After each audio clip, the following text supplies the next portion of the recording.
Welcome to the Hardpoint for everything Call of Duty. It is the Chilli here, and today I bring you guys my second video, and this one concerns Black Ops 3, and this is my Black Ops 3 top 10 multiplayer wish list. I've seen some other YouTubers do this, I will link them a few in the description below.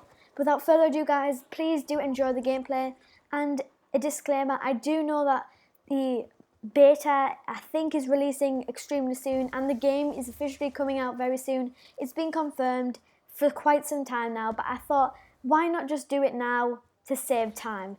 So without further ado guys, please do enjoy the gameplay. Woo! Starting off at number 10, we have the knifing. Knifing is a minor issue in Black Ops 2, but I feel like it is so underpowered. And I know knifing should be underpowered compared to having a gun in your hands, but when in that certain range and you try and lunge for it, it just doesn't work, and they turn on you and they just shoot you. And a game mode like Sticks and Stones, the knifing is very reliant on that game mode, and I feel like they kind of need to tweak the knifing animation so it kind of lunges forward, maybe like holds them, stabs them and take it out. And of course the combat knife or the ballistic knife should not kill them if it just hits your little finger or your little toe, because it needs to be kind of realistic in a sense. And I know Call of Duty isn't that realistic compared to Battlefield, but it kind of needs to be drawn a line between realistic and not realistic, and that is, there's a fine line, let's just say that. Welcome back, and in at the number 9 spot, we have a game-ending kill streak. Now, not necessarily a game-ending one, but one a little bit similar to the DNA bomb, but of course probably much easier to get, I would probably say, because Advanced Warfare just totally went all to pot. Nevertheless though, back on track, a game-ending kill streak I kind of like because it makes you more challenging and it creates the mindset for you to do well, and it's something that everyone loves to try and get, and I'd like to see impressive gameplays on YouTube if you're getting them, because DNA bombs of course aren't easy to get unless you are cheating and you reverse boost. But enough about that, back on track. I don't know, they just bring a whole new level to the game, and I just quite love the fact that they have a DNA bomb, if that kind of makes sense. But anyway, moving on to number 8 as we speak. At the number 8 spot we have camos, but not just any old camos. No, that is right, I would like a gold camo, just the original gold camo to have its glory.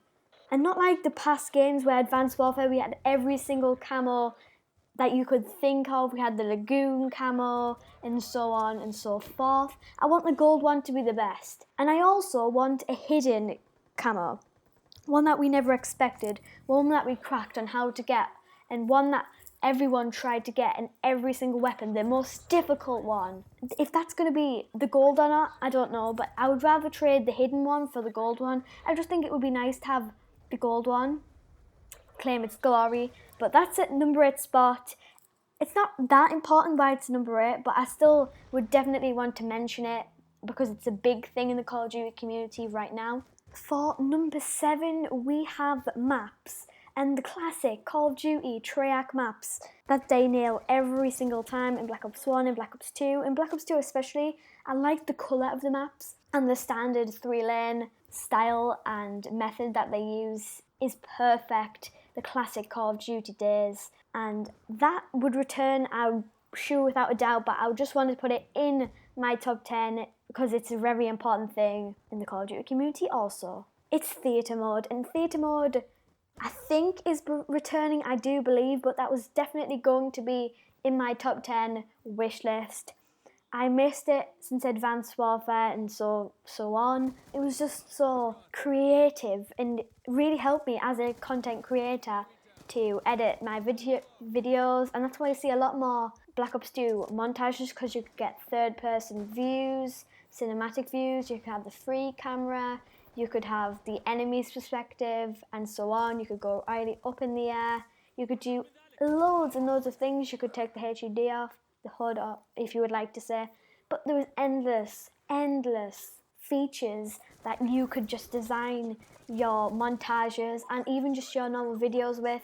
And if you forgot to record on your Elgato or your capture card, you could just simply record it through that, and it was a bit but it was definitely useful and definitely worth it. And without it, I don't know how I would survive getting all of this gameplay. Definitely should be higher, but I feel like more of these bits, now as we get into the top 5, are more useful and important, if you would like to say. We've narrowed it down to 5, but this is where it starts to get tricky and hard to make a decision.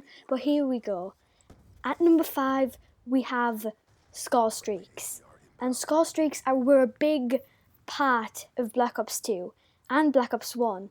They were huge, they tear face, they were unstoppable, they were OP. But that's what we like about score streaks. They were rewarding, you could easily get a high score in gameplay if you were good, but it did take some skill to live for that long. For example, I would endlessly watch a K9 unit and Swarm gameplay with the orbital VSAT. Was absolutely amazing. If they returned the VSAT, that would just be awesome. Some things that I would like to return were the stealth chopper and the escort drone. They were very powerful and I loved them so much. I would run them all the time. The Lodestar was quite good, although I found it hard to use personally, just because I never really used it that much. The VTOL warship, the Warthog, but overall the kill streaks, or should I say score streaks, were really good in Black Ops 2, and we kind of need a break from the rubbish ones since Ghosts and Advanced Warfare. This is where it gets interesting. At number 4, we have, and this was very hard to choose between this and the one after it, and that is League play. Now, League play is something where all the tryhards and all the people that want to challenge themselves can go. It was kind of like a motivator, a personal trainer that would fight you on trying to get better at Call of Duty, and it worked. I started to play it recently, but just because I kind of stayed away from it, and I don't know why I did it. It's amazing. I love the fact that you can get ranked, and I think I've heard that they've changed it to a more CS Counter-Strike type thing. I'm not really sure though on that information. This is not the channel for information.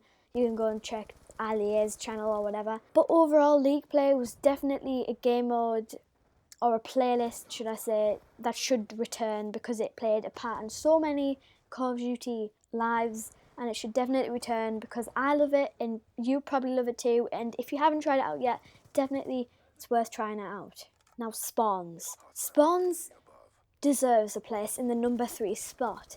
It is key in a Call of Duty game. And now at first, it's known for the Call of Duty, it's known to lack in spawns, and for game modes such as TDM where the spawns are crazy, they flip all the time, you kind of need predictable spawns just to try and get kills, because if you spawn in a place where everyone and every single one of the enemies is in front of you, you have clear sight on them and you can just shoot them all down and go on a little bit of a rampage, that is just not going to work, and that's not going to cut out for me, and it's probably not going to cut out for you. You kind of need predictable spawns because it's all part of becoming a pro and getting better at the game when you learn the spawns, and you're unable to do that, you're unable to get better at the game if there's not predictable spawns. So predictable spawns is definitely a bronze medal position.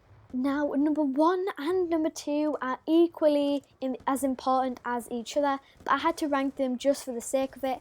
At the number 2 spot, we have weapon balancing, and that's the main reason why I liked Black Ops 2 so much. I could use every single gun without worrying that I'm going to just get wrecked and I'm going to get 360 no-scoped, because sniping was a big thing in that game. But every single weapon was balanced. I could use every single weapon, and I know arguably that the Executioner was kind of rubbish. I could still use it, and I still used it as a pistol when I was sniping if I was getting into them really sticky close quarter situations where my quick scoping was just not on point. If this returns to Black Ops 3, it's definitely going to be a good game to remember, but it's just if number 1, if Vanderhart and Treyarch can nail number 1, then it's going to be an amazing game to remember in the history books. And last, but certainly not least, we have connection. Dedicated servers. We need this, because without this, Call of Duty Black Ops 3 cannot be alive. It'll go dead straight away, we'll be lagging, we'll be flying across the map, we'll be falling off the map, we'll just get killed without even realising that the enemy is right in front of us. And it just goes on. Without dedicated servers, we could have endless one-bar connection. We could have unlimited, and I mean unlimited, one bar.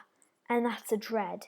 And at the start, things are going to be a bit rusty, and they're probably going to need to patch up some things up as well as the spawns. But I believe in Treyarch that they, as a game developer, can pull the connection thing off, because that is the most important thing on my list. Is it on yours? Leave your comments in the description below, and also leave a like if you enjoyed the video. As a content creator, your views and shares and rates and comments are much appreciated. And that's it for this video. I hope you did enjoy. If you were entertained, subscribe if you haven't already to join the Chilli tribe today. Thank you guys for sticking to the end. If you really stuck to the end, I want to see the comments in the description. Sausage Pug.